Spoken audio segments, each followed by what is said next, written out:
ពេញចិត្តណាស់នឹងស្រីសូមកែវប្រណីមេត្តា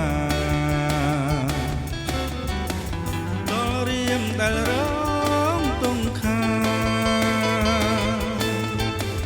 ដូចស្នេហ៍ជីវា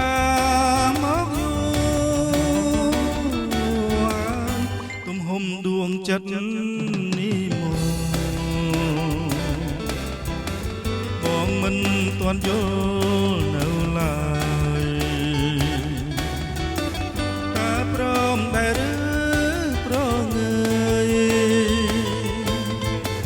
មេត្តាអូនឆ្លើយប្រាប់ផងបងចាំទទួលចម្លើយដែលអូននឹងឆ្លើយមកផងអាណិតមកដល់ចិត្តរៀមផ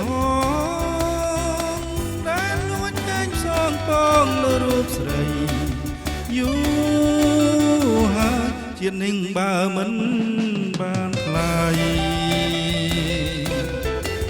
រៀមទុំរិញរេអិនស្បាយ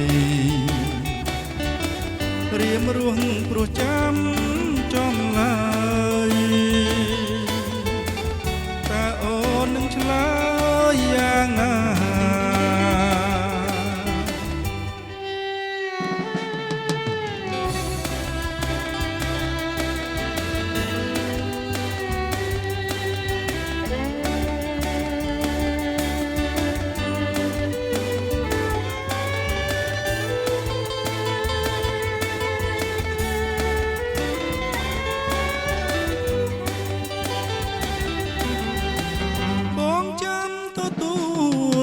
ចម្លើ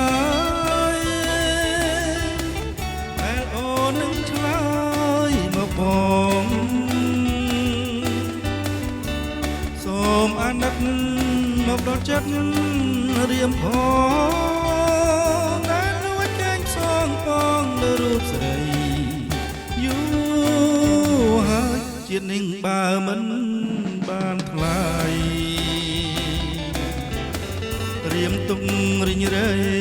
អិនស្បាយរៀមរស់ព្រោះចាំចំឡាយ